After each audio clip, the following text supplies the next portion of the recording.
إن الحمد لله نحمده ونستعينه ونستغفره ونعوذ بالله من شرور أنفسنا ومن سيئات أعمالنا من يهده الله فلا مضل له ومن يضلل فلا هادي له وأشهد أن لا إله إلا الله وحده لا شريك له وأشهد أن محمدا عبده ورسوله. أعوذ بالله السميع العليم من الشيطان الرجيم من همزه ونفخه ونفثه. يا أيها الذين آمنوا اتقوا الله حق تقاته ولا تموتن إلا وأنتم مسلمون. وقال جل وعلا في موضع آخر: بسم الله الرحمن الرحيم. الحمد لله رب العالمين الرحمن الرحيم مالك يوم الدين إياك نعبد وإياك نستعين اهدنا الصراط المستقيم صراط الذين أنعمت عليهم غير المغضوب عليهم ولا الضالين. تمام تعریفیں اللہ رب العالمین کے لیے ہیں جو ساری کائنات کا خالق و مالک ہے، اور لاکھوں کروڑوں درود و سلام ہوں نبی کریم صلی اللہ علیہ وسلم کی ذات اقدس و مقدس پر. اللہ تعالیٰ کے فضل و کرم سے ہم اس وقت رمضان المبارک کی پررحمت اور بابرکات گھڑیوں میں موجود ہیں. اللہ تعالیٰ نے ہمیں صحت و عافیت میں ایک دفعہ پھر رحمت والا، مغفرت والا، بخشش والا، برکت والا رمضان المبارک کا مہینہ عطا کیا ہے. رمضان اور قرآن کا آپس میں گہرا تعلق ہے، جیسا کہ اللہ تعالیٰ نے قرآن مجید کے اندر فرمایا ہے: شہر رمضان الذی انزل فیہ القرآن، کہ رمضان ہی وہ مہینہ ہے جس میں قرآن مجید کو نازل کیا گیا ہے. تو گویا رمضان المبارک کے مہینے کا قرآن مجید کے ساتھ گہرا تعلق ہے کہ رمضان کا مہینہ نزول قرآن کا مہینہ ہے. اور اسی طرح نبی کریم صلی اللہ علیہ وسلم بھی رمضان کے مہینے کے اندر قرآن مجید کا دور کرنا، قرآن مجید کے ساتھ خصوصی دلچسپی کے امور قائم کرتے تھے، جیسا کہ صحیح بخاری کے اندر موجود ہے. سیدہ عائشہ رضی اللہ تعالی عنہا نے فرمایا ہے کہ نبی کریم صلی اللہ علیہ وسلم ہر سال رمضان کے مہینے میں جبریل امین کی آمد کے ساتھ قرآن مجید کا روزانہ دور کیا کرتے تھے. جب آپ علیہ الصلاۃ والسلام کی زندگی کا آخری رمضان تھا، جس کے بعد آپ صلی اللہ علیہ وسلم اس کائنات سے رخصت ہو گئے، اس آخری رمضان میں رسول اللہ صلی اللہ علیہ وسلم نے جبریل امین کے ساتھ 2 دفعہ قرآن مجید کا دور کیا ہے. آپ اس سے اندازہ لگا سکتے ہیں کہ قرآن مجید کا رمضان کے ساتھ ایسا گہرا تعلق ہے کہ آپ علیہ الصلاۃ والسلام سارے سال سے بالخصوص رمضان میں قرآن مجید کے ساتھ زیادہ وابستگی اختیار کر لیا کرتے تھے، اور اس وابستگی کے لیے قرآن مجید کے دور کے لیے جبریل امین روزانہ نبی کریم صلی اللہ علیہ وسلم کے پاس تشریف لاتے تھے. اس کے علاوہ نماز تراویح ہے، قیام اللیل ہے. اب قیام کا تعلق بھی اسی اعتبار سے ہے کہ قیام میں قرآن مجید عام نمازوں سے زیادہ پڑھا جاتا ہے، اور رسول اللہ صلی اللہ علیہ وسلم نے فرمایا: من قام رمضان ایمانا واحتسابا غفر له ما تقدم من ذنبه، جو بندہ رمضان کا قیام کرے ایمان و احتساب ثواب کی نیت سے، اس کے پچھلے سارے گناہ معاف کر دیے جاتے ہیں. تو یہ ایک تمہید تھی ہمارے بیان کی کہ ہم نے آپ سے یہ وعدہ کیا تھا کہ اللہ تعالیٰ کے فضل و کرم سے ہم روزانہ رمضان المبارک کے دنوں میں قرآن مجید کے ایک پارہ کے مضامین کا خلاصہ آپ کے سامنے رکھیں گے. یقیناً قرآن مجید تو ایک طویل، اس کے الفاظ، اس کے معانی، اس کے مفاہیم، اس کی تفاسیر، اس کے احکام و مسائل، ان تمام کے اوپر سیر حاصل بحث کرنا تو 20-25 منٹ کے دورانیے کے اندر بہت کم پڑ جاتا ہے. کسی ایک مسئلے پر بھی آپ سیر حاصل بحث اتنے دورانیے میں نہیں کر سکتے. لیکن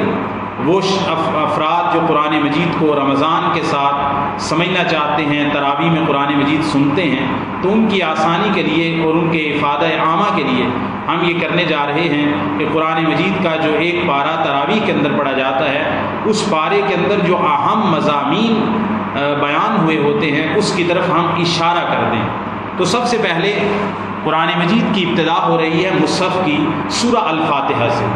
سورہ الفاتحہ قرآن مجید کی سب سے عظمت والی سورت ہے، سب سے عظیم سورت ہے۔ اور نبی کریم صلی اللہ علیہ وسلم نے ایک صحابی کو کہا کہ مسجد سے نکلنے سے پہلے تجھے قرآن مجید کی سب سے عظمت والی سب سے عظیم سورت سکھاؤں گا۔ تو جب نبی کریم صلی اللہ علیہ وسلم مسجد سے نکلنے لگے، صحابی نے آپ علیہ السلام سے استفسار فرمایا، تو آپ علیہ السلام نے فرمایا کہ سورہ الفاتحہ ہی قرآن مجید کی سب سے عظیم، سب سے زیادہ عظمت اور فضیلت والی سورت ہے۔ سورہ الفاتحہ کو الفاتحہ کیوں کہتے ہیں؟ کیونکہ اس سے قرآن مجید کی مصحف کی ابتدا ہوتی ہے، اس سے قرآن مجید کو شروع کیا جاتا ہے، اور اللہ کے رسول صلی اللہ علیہ وسلم کی ہدایت اور رہنمائی میں صحابہ نے اسی طرح مصحف کو لکھا ہے، تو اس کو الفاتحہ کہتے ہیں۔ ام الکتاب بھی اس کا نام ہے کہ اس میں قرآن مجید کے اہم مضامین بیان کر دیے گئے ہیں، قرآن مجید کا مضامین کا خلاصہ اس میں موجود ہے۔ اس کو صلاۃ بھی کہا گیا ہے، جس کا ہم اردو زبان کے اندر نماز کہتے ہیں، جیسا کہ حدیث قدسی ہے صحیح مسلم کے اندر رسول اللہ صلی اللہ علیہ وسلم نے فرمایا کہ اللہ تعالیٰ فرماتے ہیں قسمت الصلاۃ بینی و بین عبدی نصفین، میں نے اپنے اور بندے کے درمیان نماز کو 2 حصوں میں تقسیم کر دیا ہے، آدھا حصہ میرے لیے ہے اور آدھا میرے بندے کے لیے ہے۔ جب میرا یہ بندہ یہ کہتا ہے الحمدللہ رب العالمین، تو اللہ تعالیٰ اس کے جواب میں کہتے ہیں حمدنی عبدی، میرے بندے نے میری حمد بیان کی ہے۔ اور جب بندہ کہتا ہے الرحمن الرحیم، تو اللہ تعالیٰ فرماتے ہیں مجدنی عبدی، میرے بندے نے میری بزرگی بیان کی ہے۔ اور جب بندہ کہتا ہے مالک یوم الدین، تو اللہ تعالیٰ فرماتے ہیں ففوض الامر الیہ، اس بندے نے اپنا سارے معاملات کو میری طرف تفویض کر دیا ہے، میری طرف نسبت کر دیا ہے، سب کچھ مجھ پہ چھوڑ دیا ہے۔ اور جب بندہ کہتا ہے ایاک نعبد و ایاک نستعین، تو اللہ تعالیٰ فرماتے ہیں ھذا بینی و بین عبدی، یہ میرے اور میرے بندے کے درمیان معاہدہ ہو گیا ہے کہ میرا بندہ میرے علاوہ کسی کی عبادت نہیں کرے گا اور میرے علاوہ کسی سے مدد طلب نہیں کرے گا، میرا اور اس کا معاہدہ ہو گیا۔ اس کے بعد بندہ اللہ تعالیٰ سے دعا کرتا ہے اے اللہ مجھے سیدھے راستے پہ چلا، اے اللہ ہمیں سیدھا راستہ دکھا، سیدھے راستے کی آگے وضاحت بھی طلب کرتا ہے۔ اللہ تعالیٰ سکھا رہے ہیں کہ ان لوگوں کا راستہ جن پر آپ کا انعام ہوا ہے۔ قرآن مجید کا دوسرا مقام اگر دیکھا جائے فَأُولَٰئِكَ مَعَ الَّذِينَ أَنْعَمَ اللَّهُ عَلَيْهِم مِّنَ النَّبِيِّينَ وَالصِّدِّيقِينَ وَالشُّهَدَاءِ وَالصَّالِحِينَ وَحَسُنَ أُولَٰئِكَ رَفِيقًا، انعام والے لوگ کون ہیں؟ انبیاء، رسل، صدیقین، شہداء اور صالحین۔ تو بندہ اللہ تعالیٰ سے مانگ رہا ہے کہ مجھے سیدھا راستہ دکھا، سیدھے راستے پہ چلا، سیدھے راستے پہ مجھے استقامت عطا فرما۔ وہ سیدھا راستہ جو انبیاء کا راستہ ہے، صدیقین کا راستہ ہے، شہداء کا راستہ ہے، صالحین کا راستہ ہے۔ اور پھر بندہ مزید اللہ تعالیٰ اس کو سکھا رہے ہیں اپنے بندے کو، اور بندہ کہتا ہے اے اللہ وہ انعام والے لوگ نہ تو ان پر تیرا غضب ہوا ہے اور نہ ہی وہ گمراہ لوگ ہیں۔ غضب والے لوگوں سے مراد یہود ہیں اور گمراہوں سے مراد نصارہ ہیں۔ سورہ الفاتحہ کا خلاصہ کہ اس کی پہلی 3 آیات میں اللہ تعالیٰ کی صفات بیان ہوئی ہیں۔ رب العالمین، تمام جہانوں کا پالنے والا، تمام جہانوں کا رب۔ الرحمن الرحیم، رحمان کا معنی کہ تمام کائنات پر رحمت کرنے والا، ہر ایک پر رحمت فرمانے والا ہے۔ الرحیم، یہ رحمت اللہ تعالیٰ کی صفت رحیمیت صرف مومنین کے ساتھ خاص ہے۔ مالک یوم الدین، بدلے کے دن کا مالک ہے، یہ اللہ تعالیٰ کی صفت ہے کہ جب قیامت کا دن قائم ہوگا اللہ تعالیٰ نیکی کرنے والوں کو نیکی کا بدلہ دیں گے، برائی کرنے والوں کو برائی کی سزا دیں گے۔ اس کے بعد بندہ کہتا ہے کہ تیری ہی عبادت ہے، تجھ ہی سے مدد ہے، سیدھا راستہ مجھے چاہیے۔ انعام والے لوگوں پر نہ تیرا غضب ہوا ہے اور نہ ہی وہ لوگ گمراہ ہیں۔ سورہ الفاتحہ ایسی صورت ہے کہ ایک صحابی نے جب کسی قافلے کے اندر موجود تھے، وہاں کے جہاں پر جا کر وہ ٹھہرے تھے، صحیح بخاری میں حدیث آتی ہے، تو کسی زہریلے جانور نے سانپ وغیرہ نے ڈس لیا، ہر طرح کے دوا دارو کیے، حکماء، اطباء، کوئی افاقہ نہیں ہوا۔ ایک صحابی کو لے گئے، دم کرنا جانتے ہو؟ اس نے کہا ہاں۔ دم کرنے کے لیے چلے گئے، وہاں پر جا کر انہیں دم کیا تو وہ شخص، وہ قبیلے کا سردار صحت یاب ہو گیا۔ بعد میں صحابہ نے پوچھا تم نے کیا پڑھا تھا؟ اس نے کہا مجھے اور تو زیادہ نہیں آتے تھے کوئی دم وظائف، میں نے صرف اور صرف الکتاب القرآن سورہ الفاتحہ پڑھ کے اس پہ دم کیا تھا۔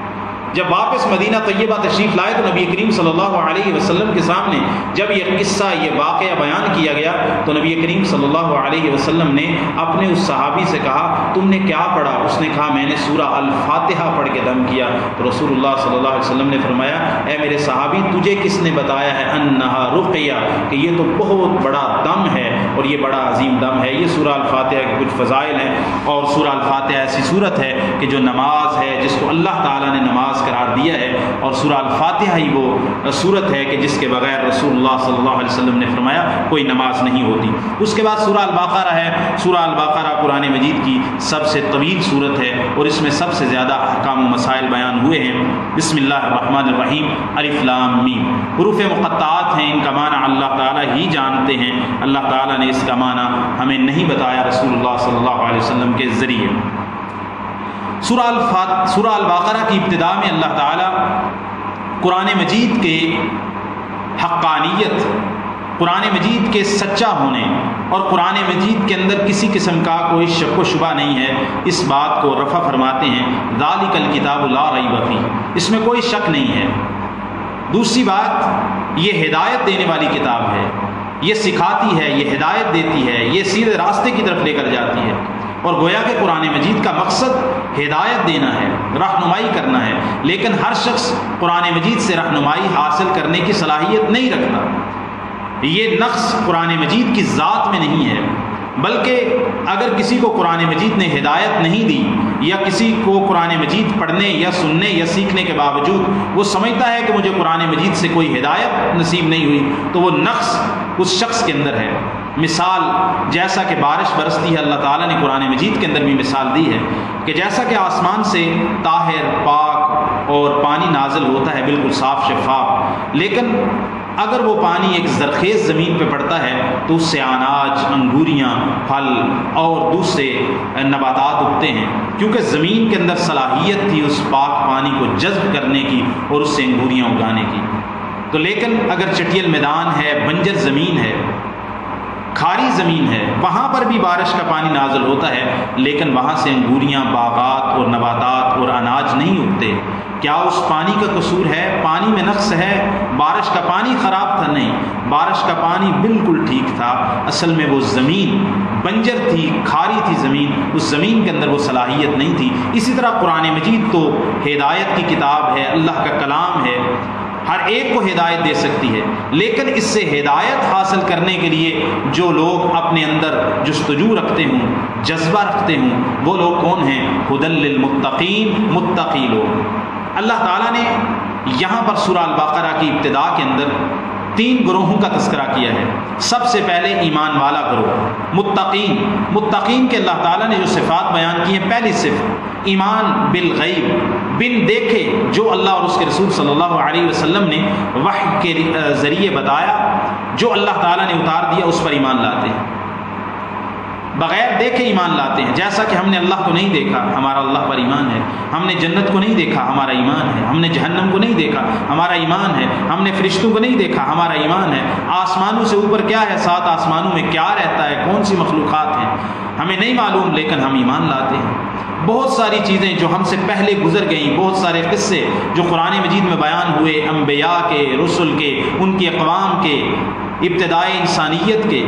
دوسری مخلوقات کے، جن کو ہم نے دیکھا نہیں، جن کی حقیقت تک ہم پہنچے نہیں، تو اللہ تعالیٰ نے پہلی متقین کی پہلی علامت یہ بیان کی ہے، اور بنیادی علامت کہ وہ بن دیکھے حقیقتوں پر ایمان لاتے ہیں، کہ جو انہیں بیان کر دیا جائے، صحیح راستے سے انہیں مل جائے قرآن و حدیث کے ذریعے سے، وہ اس پر ایمان لاتے ہیں، وہ اس پر چونو چڑھا نہیں کرتے کہ یہ بات ہماری عقل میں بیٹھی نہیں ہے۔ جس طرح بہت سارے نیچری لوگ ہیں، نیچر پرست لوگ ہیں، وہ کہتے ہیں ہم فطرت پرست لوگ ہیں، اور فطرت کے قوانین کو وہ قرآن و حدیث کے اندر آزماتے ہیں۔ جس طرح کہ ان میں سر خیل سر سید احمد خان جیسے لوگ ہیں، اور بعد میں جو منکرین حدیث پیدا ہوئے، تجدد پسند پیدا ہوئے، عقل پرست پیدا ہوئے، جس طرح اس سے پہلے معتزلہ قسم کے لوگ تھے، اور علم کلام کے اندر آخری حد تک چلنے والے منطقی فلاسفہ، وہ چیزوں کو بہت سارے اللہ تعالیٰ نے جو معجزات بیان کیے، ایسی چیزیں جن کی حقیقت انسان پوری تفصیل کے ساتھ سمجھنے سے قاصر ہوتا ہے، تو وہ اس میں اپنی عقل کو دوڑاتے ہیں، کبھی انکار کر دیتے ہیں، کبھی ایسی تعویل کرتے ہیں کہ وہ اپنی حقیقت پر قائم نہیں رہتی۔ تو مومنین کی پہلی صفت کہ وہ بن دیکھے ایمان بالغیب ہوتا ہے ان کا۔ دوسری صفت نماز قائم کرتے ہیں، نماز میں سستی نہیں کرتے۔ اور تیسری صفت صلاۃ والسلام کو کہا جا رہا ہے آپ کا ان کو جا کے ڈرانا اللہ تعالیٰ سے، جہنم سے، یا نہ ڈرانا یہ برابر ہے، یہ ایمان نہیں لائیں گے۔ یہ فیصلہ کر چکے ہیں، اور اللہ تعالیٰ نے بھی فیصلہ کر لیا ہے ان کی سرکشی کے بعد کہ اللہ تعالیٰ نے ان کے مہر لگا دی ہے۔ اللہ تعالیٰ نے ان کے دلوں پر مہر لگا دی ہے، ان کے کانوں پر مہر لگا دی ہے۔ اللہ تعالیٰ نے ان کی آنکھوں کے اوپر پردہ ڈال دیا ہے، گویا کہ دل ہونے کے باوجود لہم قلوب لا یفقہون بہا، دوسرے مقام پر دل ہیں لیکن سوچنے سمجھنے سے قاصر ہیں، آنکھیں ہیں لیکن قرآن و سنت اور اللہ تعالیٰ کے احکامات کو دیکھنے سے قاصر ہیں، کان ہیں عام آواز سن سکتے ہیں لیکن وہ ایک باز گشت ہے، وہ آواز جو ان کے دل سے، ان کے کانوں سے ٹکرائے اور ان کے دل میں پہنچے اور ہدایت کا سبب بنے، ایسی آواز سننے کے یہ قابل نہیں رہے ہیں۔ ان کی آنکھوں پر پردہ ہے، ان کے لیے دردناک عذاب ہے۔ لوگوں کا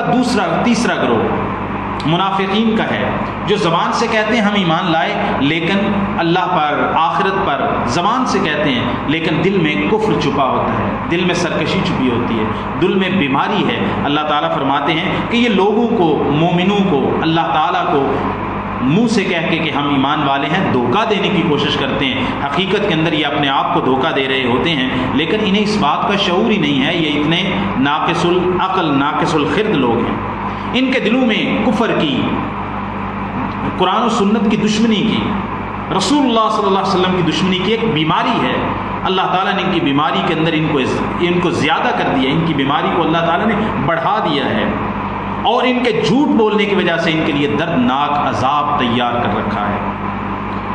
اور ان کے اندر ایک اور بری خصلت پائی جاتی ہے کہ یہ فسادی لوگ ہوتے ہیں، منافق لوگ، دوگلے لوگ فسادی ہوتے ہیں۔ جب ان سے کہا جاتا ہے کہ زمین میں فساد نہ کرو، یہ کہتے ہیں ہم تو مصلح ہیں، حقیقت میں فسادی، لیکن اپنے تئیں، اپنے بزوم، اپنے دعوے کے مطابق یہ مصلح بنتے ہیں، اصلاح کرنے والے۔ اللہ تعالیٰ فرماتے ہیں یہ منافق فسادی لوگ ہیں لیکن انہیں شعور نہیں ہے۔ جب انہیں کہا جاتا ہے کہ لوگوں جیسا ایمان لاؤ، صحابہ جیسا، ابو بکر و عمر، عثمان و علی، طلحہ و زبیر، سعد و سعید، اہل بیت، صحابہ جیسا ایمان لاؤ، تو یہ کہتے ہیں یہ تو بے وقوف لوگ ہیں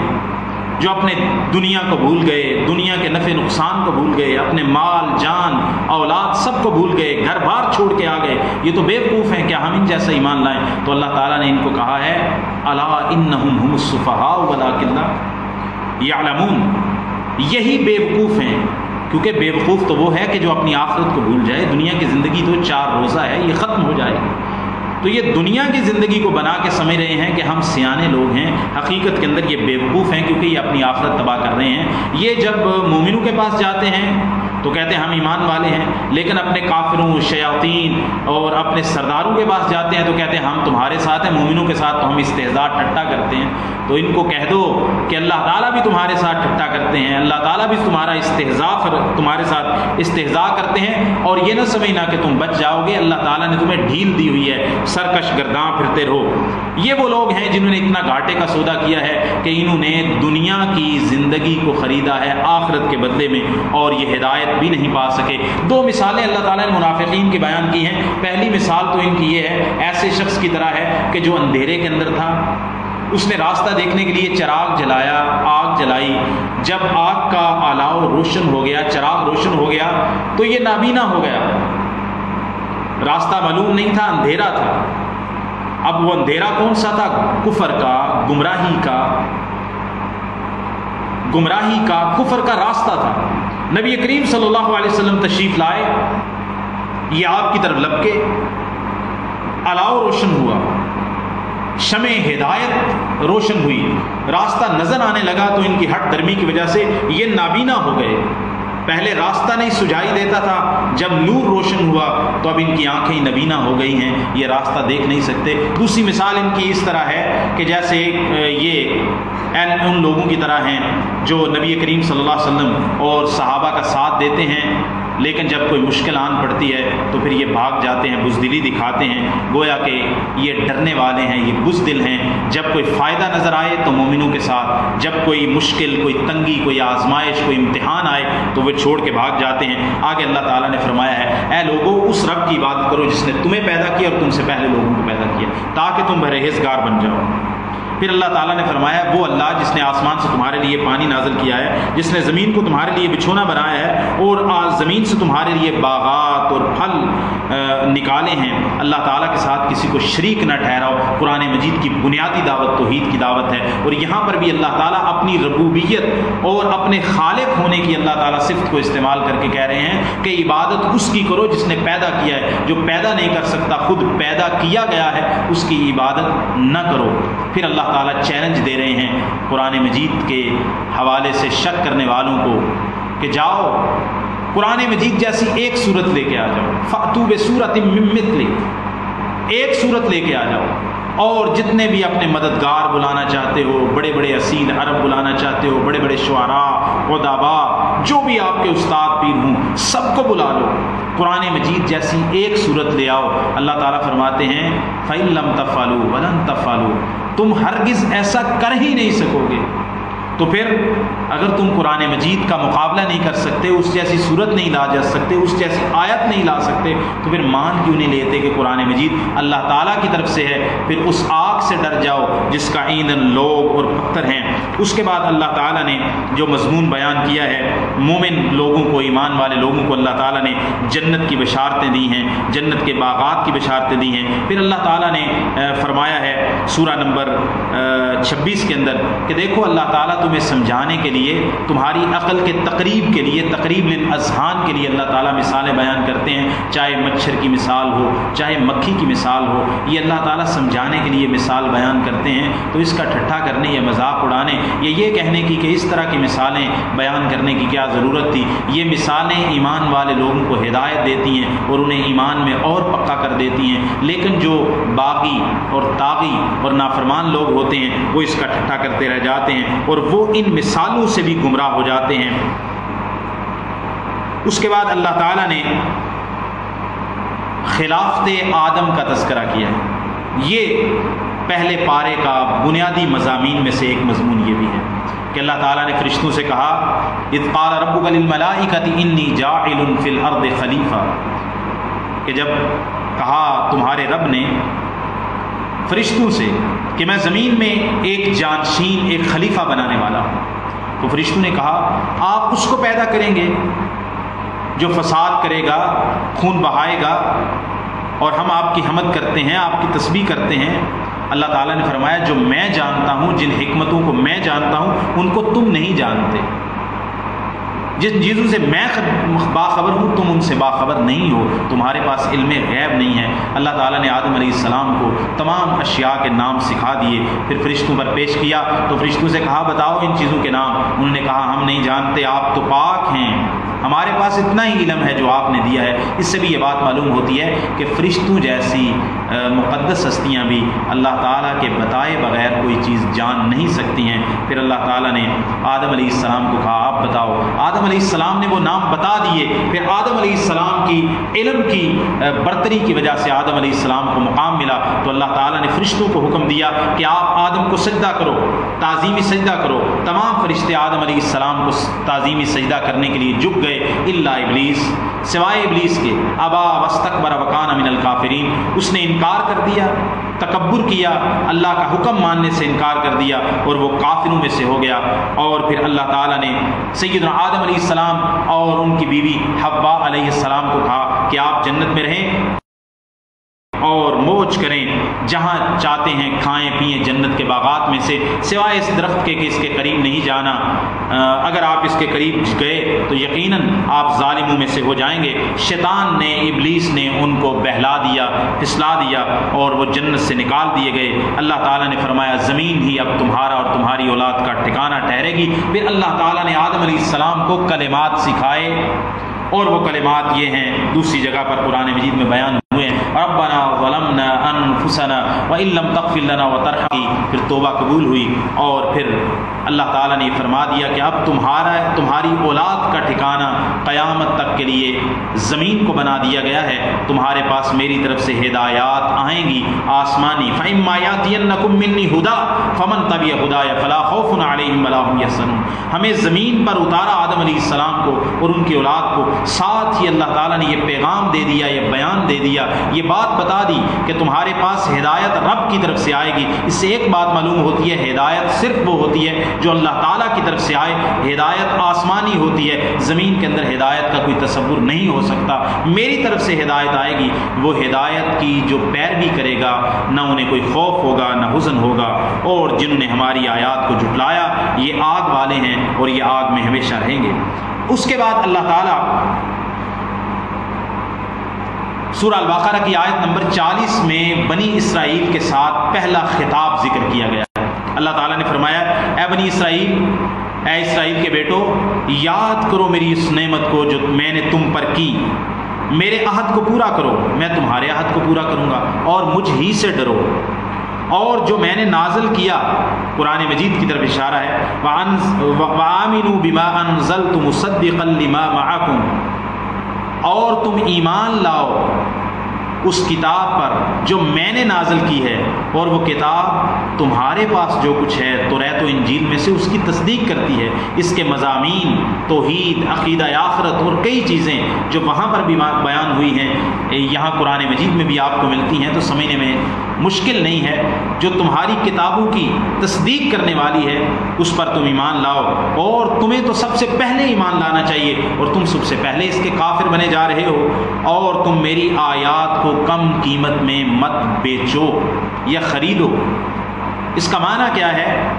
کہ قرآن اپنے اللہ تعالیٰ کی کتاب کو، توریت و انجیل کو،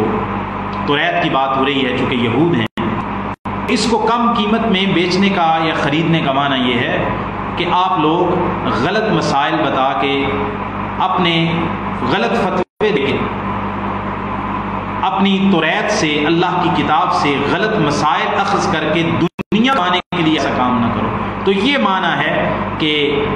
کتاب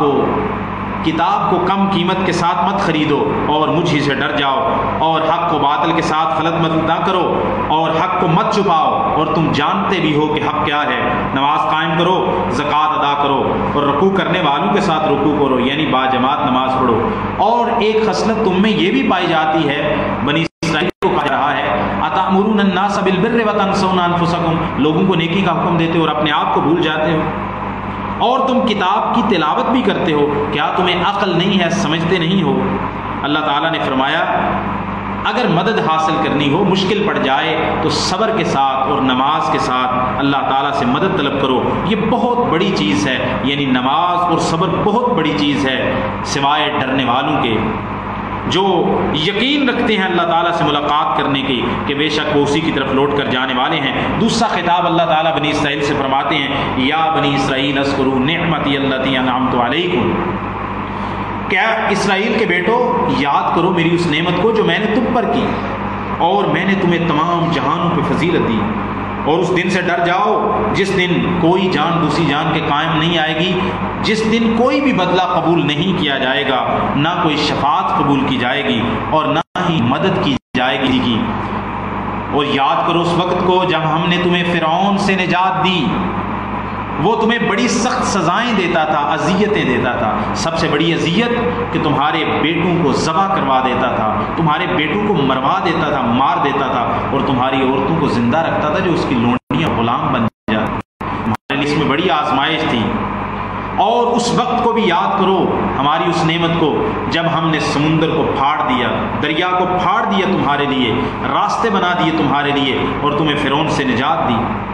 اور فرعون کو ہم نے اور اس آل فرعون کو ہم نے غرق کر دیا، کیا یہ ہمارا احسان تمہیں بھول گیا ہے کہ ہم نے کس طرح دریائے کلزم کو، بحر کلزم کو پھاڑ کے ہم نے کیسے تمہیں نجات دی ہے آل فرعون سے اور ان کے عذاب سے اور ان کی سختیوں سے، ابھی بھی تمہیں ہمارے احسان کا پاس نہیں ہے، ہماری نافرمانی کرتے ہو۔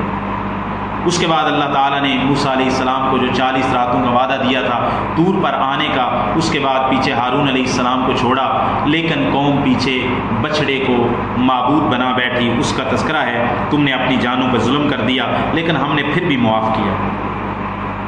موسیٰ علیہ السلام کو کتاب دی،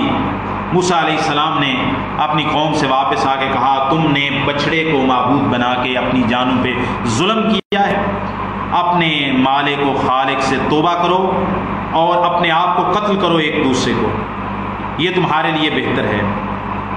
اور جب تم نے ایک ایسا دعویٰ کر دیا، ایک ایسا مطالبہ کر دیا جو عقل میں نہیں آنے والا تھا، جب تم نے موسیٰ علیہ السلام سے کہا کہ ہم تب تک آپ پہ ایمان نہیں لائیں گے جب تک ہم اللہ کو ظاہر اپنے سامنے دیکھ نہیں لیتے، یہ کیسا دعویٰ ہے؟ پیچھے میں نے ذکر کیا کہ قرآن مجید کے اندر اللہ تعالیٰ نے متقین کی صفت یہ بیان کی ہے کہ وہ بن دیکھے ایمان لاتے ہیں، لیکن ان یہود میں، بنی اسرائیل میں ایک بری خصلت یہ بھی تھی کہ عجیب عجیب دعوے کرتے تھے، عجیب عجیب مطالبات کرتے تھے۔ اب یہ مطالبہ کر دیا کہ اللہ کو سامنے دیکھنا چاہتے ہیں، تو پھر اللہ تعالیٰ فرماتے ہیں اور تمہیں ایک چیخ نے آ پکڑا اور تم دیکھ رہے تھے، اللہ تعالیٰ نے تمہیں مار دیا، مارنے کے بعد پھر زندہ کیا، یہ بھی ایک احسان ہے، اور تمہارے اوپر بادلوں کا سایہ کیا، تمہیں من و سلوہ دیے، کھاؤ پاکیزہ رزق سے، اور ہم نے تم پہ ظلم نہیں کیا بلکہ وہ خود اپنے آپ اوپر ظلم کرنے والے تھے۔ جب ہم نے کہا اس بستی میں، اس شہر میں داخل ہو جاؤ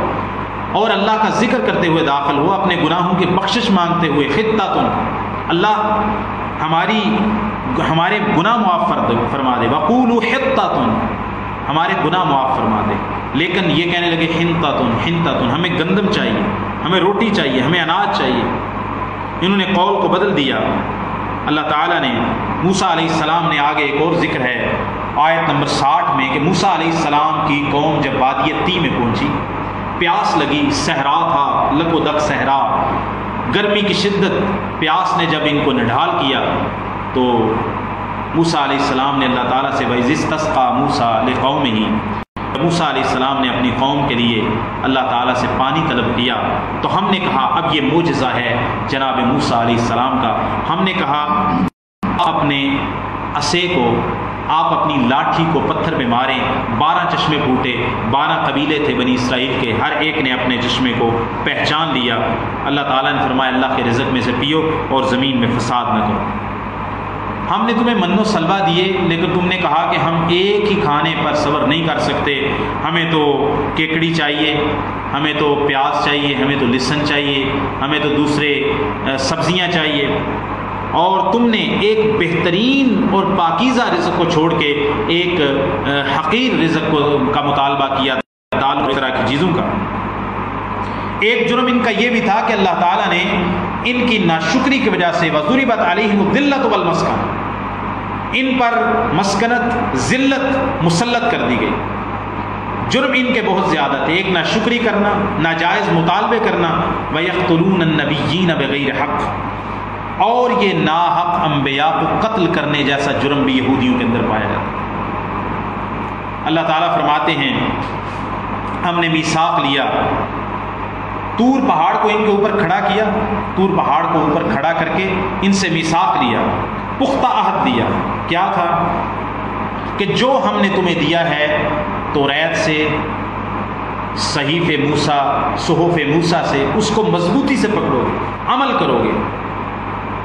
پھر تم پھر گئے، اس کے بعد طور پہاڑ کو ان کے اوپر کھڑا کیا، ہاں بھائی وعدہ کرو، پختہ عہد کرو کہ جو ہم کہیں گے اللہ اور رسول کا حکم مانو گے، لیکن یہ پھر گئے،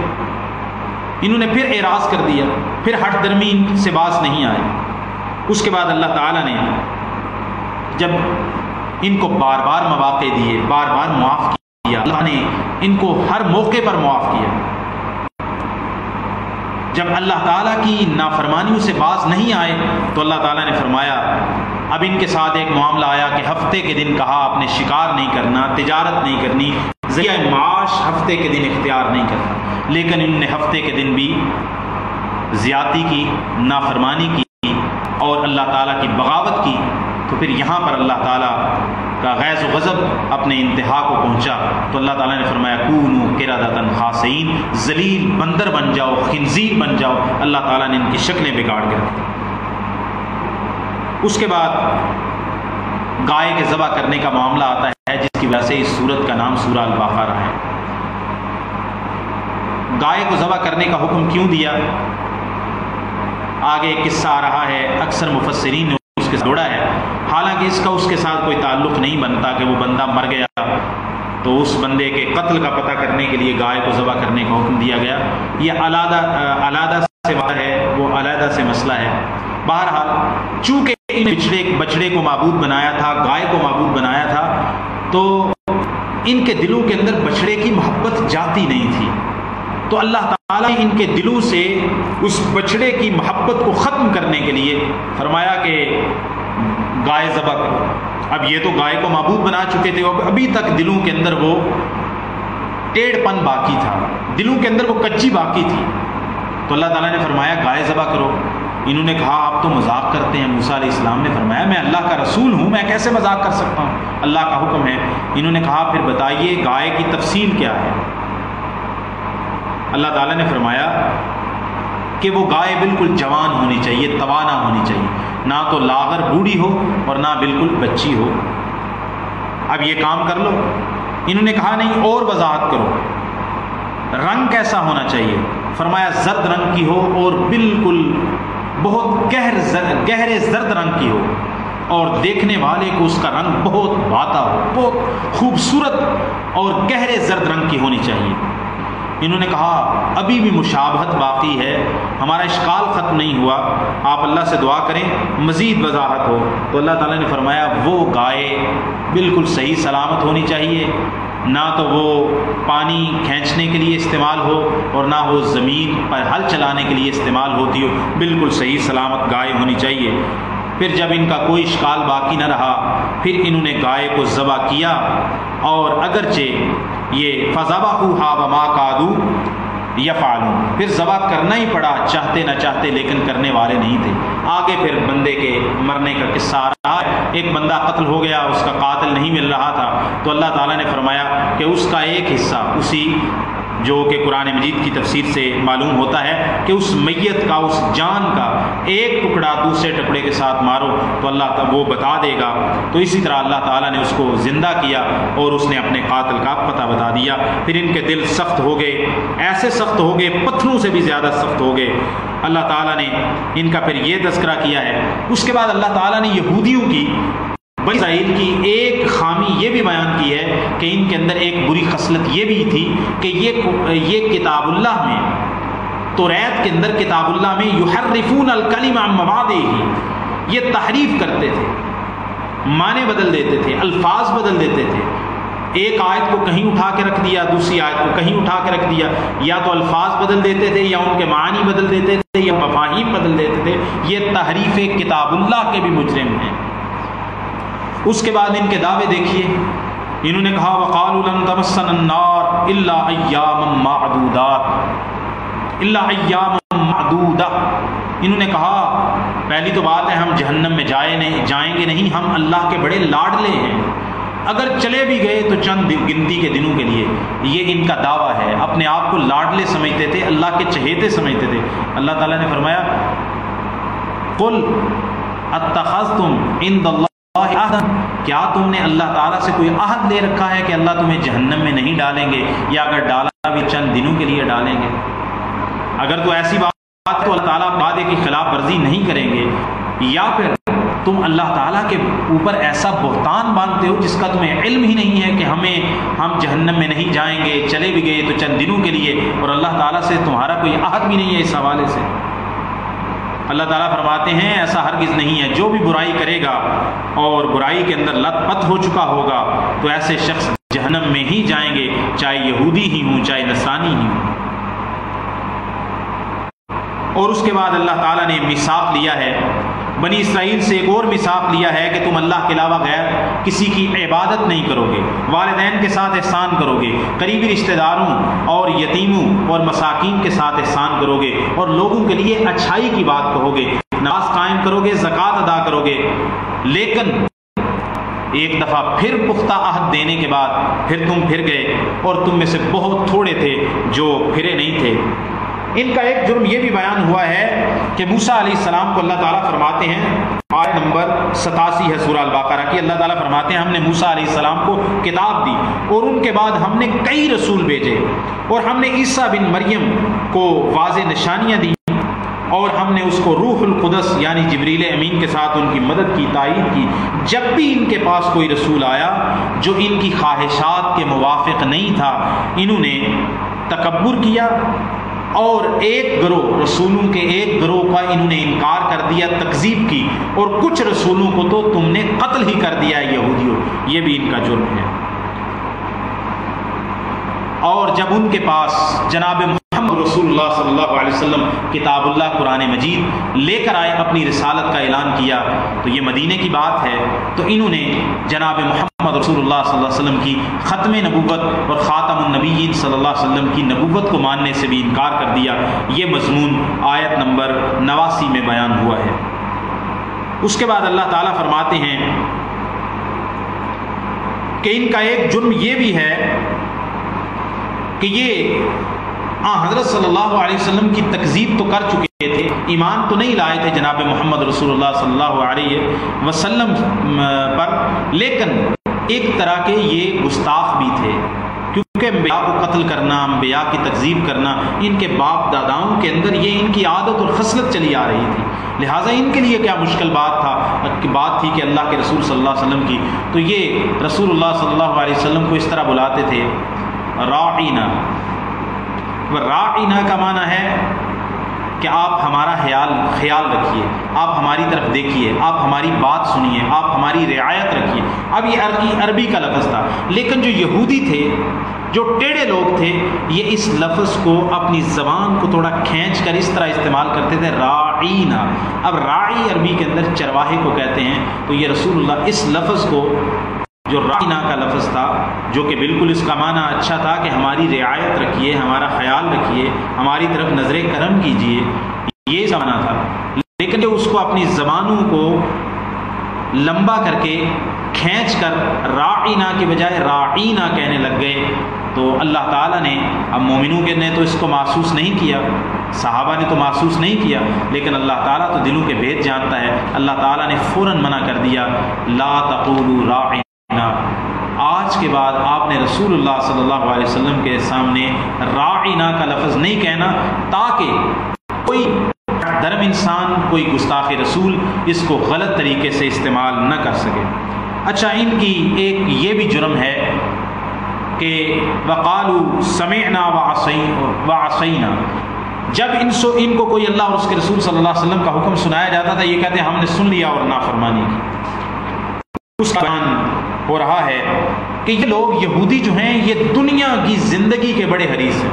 دنیا میں سب سے زیادہ دنیا کی زندگی کا اگر کوئی حریص ہے جو مرنا نہیں چاہتا، وہ یہودی ہیں یا پھر مشرک لوگ ہیں۔ یہ جبریل امین علیہ السلام کے دشمن ہیں۔ یہودیوں نے اپنے تئیں یہ ایک دعویٰ قائم کر لیا تھا، جبریل ہمارے دشمن ہیں، جبریل جب بھی کوئی حکم لاتے ہیں تو ہماری سختی کا ہوتا ہے۔ تو اللہ تعالیٰ نے فرمایا ہے کہ جو جبریل کا دشمن ہے،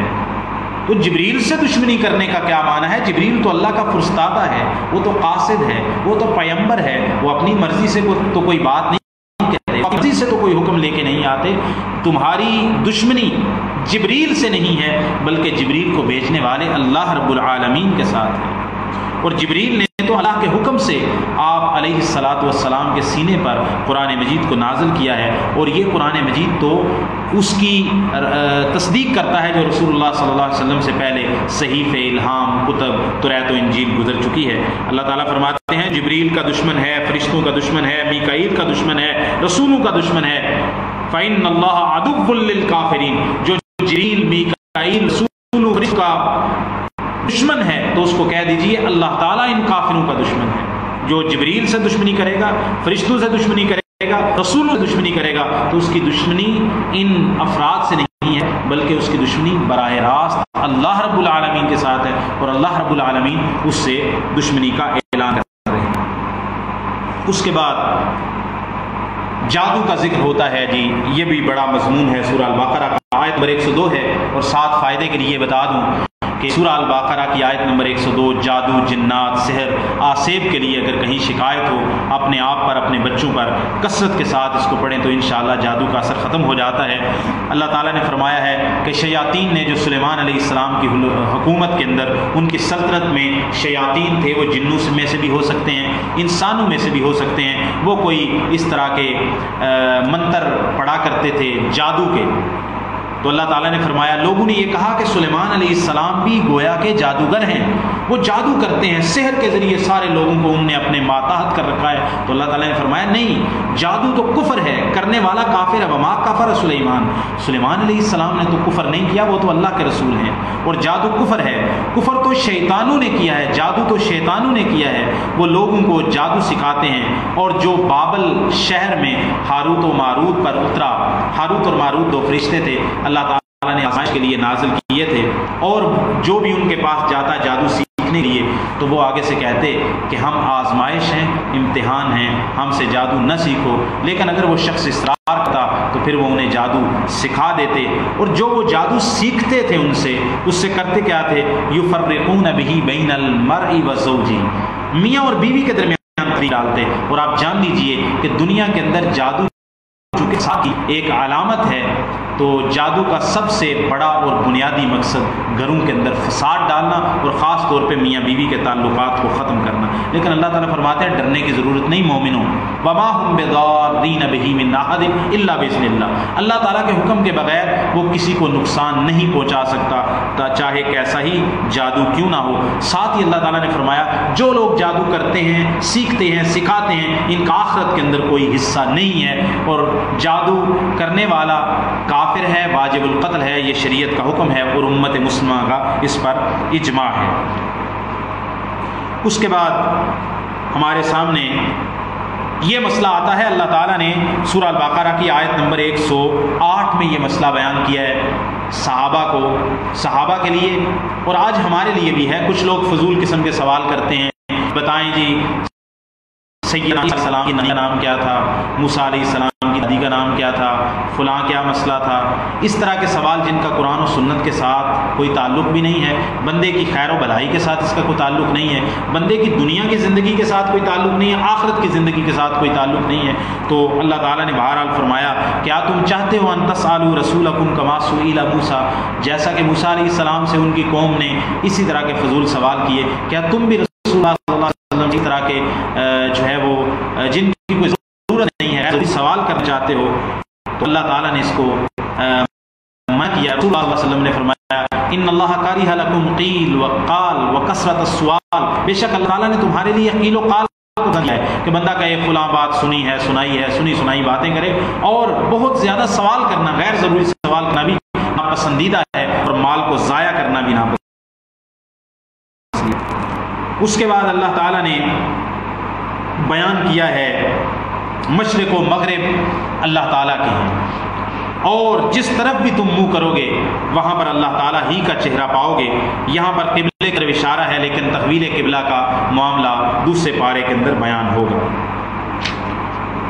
اس کے بعد یہاں پر تذکرہ ہے ابراہیم علیہ السلام کا، پہلے پارے کی، یہاں پر سورہ البقرہ کی آیت نمبر 124 ہے کہ جب اللہ تعالیٰ نے ابراہیم علیہ السلام کو آزمایا کچھ کلمات کے ساتھ، اللہ نے ان کو پورا کیا اور فرمایا کہ اے ابراہیم ہم آپ کو لوگوں کا پیشوا، امام بنانے والے ہیں، آپ ساری بعد میں آنے والی ملت کا لیڈر بنانے والے ہیں، امام بنانے والے ہیں۔ تو سیدنا ابراہیم علیہ السلام نے پوچھا وَمِن ذُرِّيَّتِي، اے اللہ میری اولاد میں سے بھی آپ امام بنائیں گے، لیڈر بنائیں گے، پیشوا بنائیں گے؟ تو اللہ تعالیٰ نے فرمایا قَالَ لَا يَنَالُ عَهْدِ الظَّالِمِينَ، ہاں آپ کی اولاد میں سے بھی پیشوا ہو سکتے ہیں، جیسا کہ جتنے بھی انبیاء بنی اسرائیل کے، بنو اسماعیل کے، وہ سارے کے سارے سیدنا ابراہیم علیہ السلام کی اولاد میں سے تھے، اور تمام انبیاء ہی اپنی اپنی قوم کے امام ہوتے ہیں، اور ساری کائنات کے سیدنا ابراہیم علیہ السلام کی نسل میں سے آئے۔ میری مراد جناب محمد رسول اللہ صلی اللہ علیہ وسلم سے ہے۔ لیکن فرمایا کہ جو ظالم لوگ ہوں گے، چاہے وہ آپ کی نسل میں سے ہوں، آپ کی اولاد میں سے ہوں، تو ان کے اندر امامت کا وعدہ اللہ تعالیٰ کا نہیں ہے۔ پھر اللہ تعالیٰ نے بیت اللہ کا تذکرہ کیا ہے کہ اس کو لوگوں کا ہم نے ایک ایسی جگہ بنا دی جہاں پر لوگ آتے ہیں، اور ہم نے کہا کہ مقام ابراہیم کو جائے نماز بنا لو، اور حج کا طواف کا، عمرے کا طواف ہو، نفلی طواف ہو، فرضی طواف ہو، اس کی یہ سنت بن گئی ہے کہ جب کوئی شخص طواف کرے گا بیت اللہ کا تو وہ 2 رکعت مقام ابراہیم کے پیچھے نماز پڑھے گا۔ ہم نے ابراہیم اور اسماعیل علیہ السلام سے وعدہ لیا تھا کہ بیت اللہ کی صفائی کریں، اس کو پاک کریں، اس کو صاف کریں، طواف کرنے والوں کے لیے، وہاں پر ٹھہرنے والوں کے لیے، سجود کرنے والوں کے لیے۔ ابراہیم علیہ السلام کی دعا کا تذکرہ ہے کہ ابراہیم علیہ السلام نے دعا کی، اے اللہ کہ اس مکہ شہر کو لوگوں کے لیے امن والا بنا دے، اور اس کے رہنے والوں کو پھلوں کا رزق عطا فرما، جو بھی ان میں سے ایمان لائے اللہ پر اور یوم آخرت پر، اور جو کوئی کفر کرے گا، اللہ تعالیٰ فرماتے ہیں اس کو دنیا کی زندگی کا فائدہ تو میں دوں گا، لیکن پھر میں اسے آگ کے عذاب کی طرف لاچار کر دوں گا، اور برا ٹھکانہ ہے۔ پھر وہاں پر بیت اللہ کے بنیان کا تذکرہ ہے، بیت اللہ کی تعمیر کا تذکرہ ہے۔ اذ یرفع ابراہیم القواعد من البیت و اسماعیل، جب ابراہیم علیہ السلام اور اسماعیل علیہ السلام بیت اللہ کی بنیادوں کو اٹھا رہے تھے، وہاں پر انہوں نے دعا کی، ربنا تقبل منا، اے اللہ ہم سے یہ عمل قبول فرما لے، بے شک تو بہت سننے والا اور خوب جاننے والا ہے۔ اے اللہ ہمیں اپنے مطیع اور فرما بردار بنا لے، اور ہماری اولاد میں سے بھی ایک امت ہماری اولاد میں سے بھی ایک فرما بردار امت پیدا فرما جو تیرے فرما بردار ہوں، اور ہمیں حج کے طریقے سکھا، ہمیں اپنی عبادت کرنے کے طریقے سکھا، اور ہماری توبہ کو قبول کر، بے شک تو بہت توبہ کرنے والا اور رحم کرنے والا ہے۔ اور پھر دعا کی بیت اللہ کی تعمیر کے وقت جناب ابراہیم علیہ السلام اور جناب اسماعیل علیہ السلام نے، ربنا وابعث فیہم رسولا منہم، اے اللہ ان مکہ کے رہنے والوں میں ایک رسول مبعوث فرما جو ان مکہ والوں میں سے ہی ہو، تو آپ کی آیات کی تلاوت کرے، ان کو کتاب سکھائے اور ان کو حکمت سکھائے اور ان کا تزکیہ نفس کرے۔ اے اللہ انک انت العزیز الحکیم، آپ تو بڑے غالب ہیں، بہت حکمت والے ہیں۔ اللہ تعالیٰ فرماتے ہیں کون ہے جو ابراہیم علیہ السلام کی ملت سے بے رغبتی اختیار کرے؟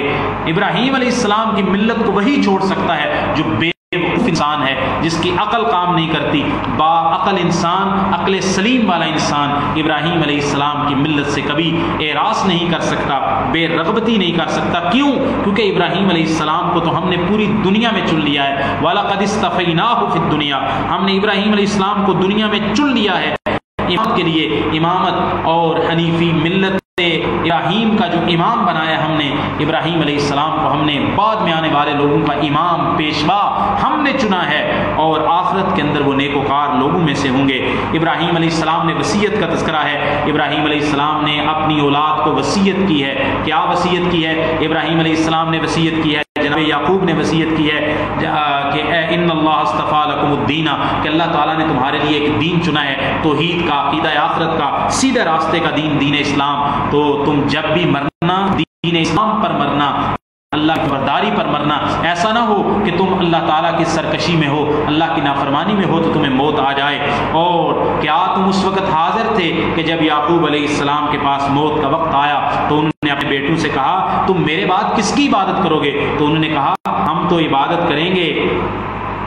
قالوا نعبد الہک و الہ آبائک ابراہیم و اسماعیل و اسحاق، ہم کس کی عبادت کریں گے؟ جو آپ نے تعلیم فرمائی ہے، ہم آپ کی الہ اللہ تعالیٰ کی بات کریں گے۔ آپ کے باپ ابراہیم، اسحاق، اسماعیل،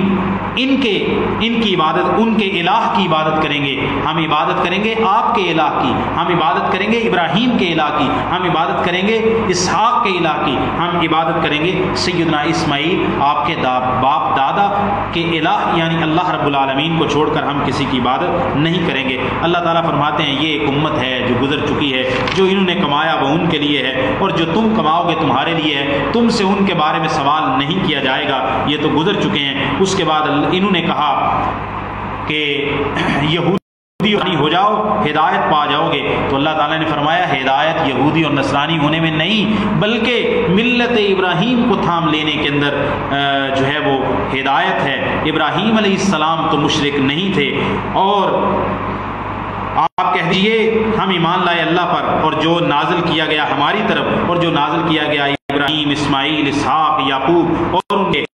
پوتوں کی طرف، جو دیے گئے موسیٰ، عیسیٰ، جو انبیاء کو دیا گیا میں ان کے رب کی طرف، ہم انبیاء کے درمیان کوئی تفریق نہیں کرتے، اور ہم اللہ تعالیٰ کے فرما بردار ہیں۔ آگے اللہ تعالیٰ نے تذکرہ کیا ہے ایمان کی کسوٹی کا ہمارے لیے کہ ایمان کیسا ہونا چاہیے۔ اللہ تعالیٰ صحابہ کو مخاطب کر کے کہتے ہیں فَإِنْ آمَنُوا بِمِثْلِ مَا آمَنْتُمْ بِهِ فَقَدِ اهْتَدَوْا، اگر یہ بعد میں آنے والے لوگ ایسا ایمان لائیں جیسا ایمان تم صحابہ لائے ہو تو پھر یہ ہدایت یافتہ ہوں گے، اگر ایسا نہیں یہ اعراض کریں تمہارے ایمان سے،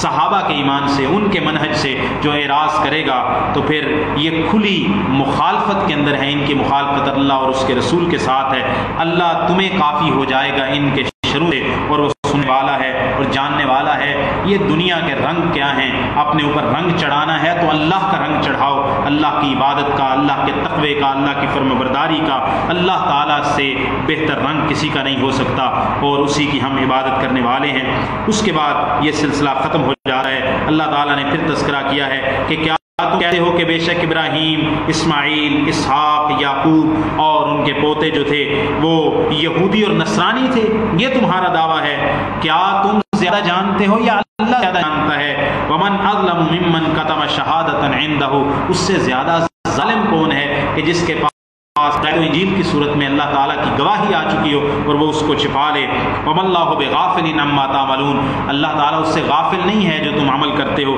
یہ ایک امت تھی جو گزر چکی، ان کے لیے تھا جو انہوں نے کمایا، اور تمہاری ہوگا جو تم کماؤ گے، اور نہیں تم سے سوال کیا جائے گا جو